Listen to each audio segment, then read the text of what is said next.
We have employees in our office that started as caregivers and are registered managers right now. I think that's how you keep them as well as get the best out of them. My name is Qasim. I'm the director at PBL Care. My background was finance, so I'm a chartered accountant by profession. My name is Mohammed. I am the director and registered manager at PBL Care. I've worked in the care industry since before we had started PBL Care, which was about 7 or 8 years ago now. What do you think about the care image today? The image, the way they portray it, not a lot of people are interested to go into the care sector. A lot of companies don't reward their employees enough, the low retention rate.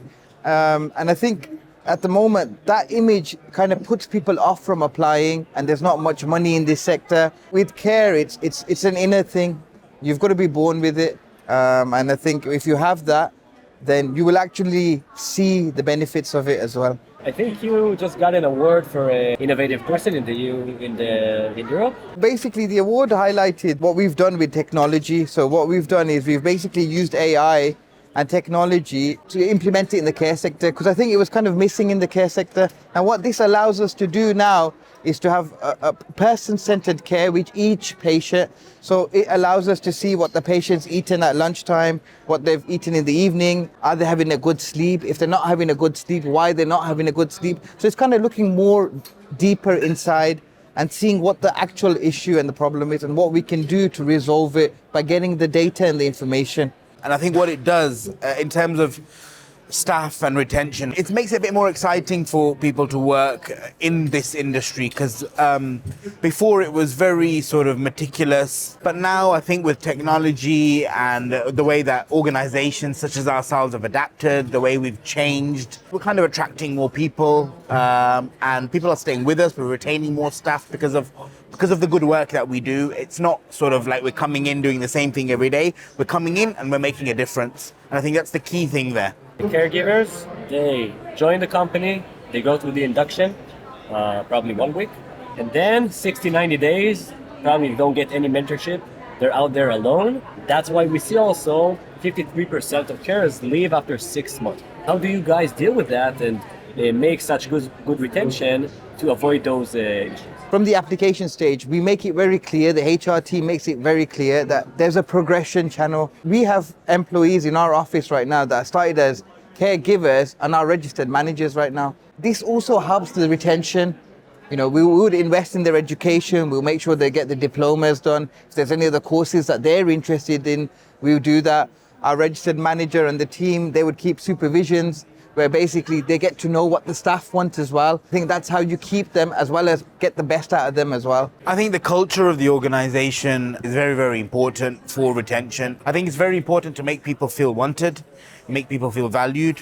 And I think that's what we do very well at PBL Care. Hence why we have a very high retention rate. We've had staff who've joined us from the first day and are still with us now. We see like a new generation entering the workforce, Generation Z, and even like older people.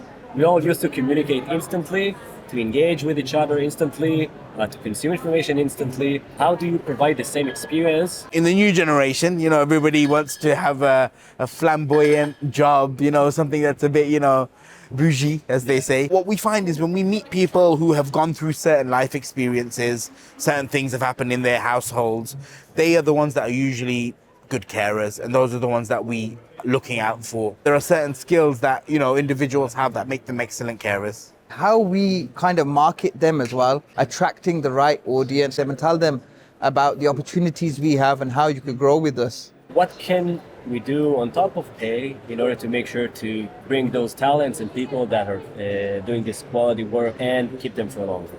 Tell them about our ethos, our company, what our vision is, what their vision, and if it correlates, they want to stay within that company, they want to grow. If they know that we have an open door policy where they could go to the registered manager, both the directors are in the office and they could come and speak to us about anything, then it kind of gives them that retention that, no, we're respected, we're valued in this organization. And I think that's very important. If you offer a job to someone and there's no movement, then there's not going to be any motivation from them. You're not going to get the best out of them. So if you offer opportunity to develop your skills, to progress in your career, to go further, what we've noticed is that you get the best out of people. You get the best work out of them. What is your number one focus for this year? We want to be even better than we are. We want to make sure that we continuously grow.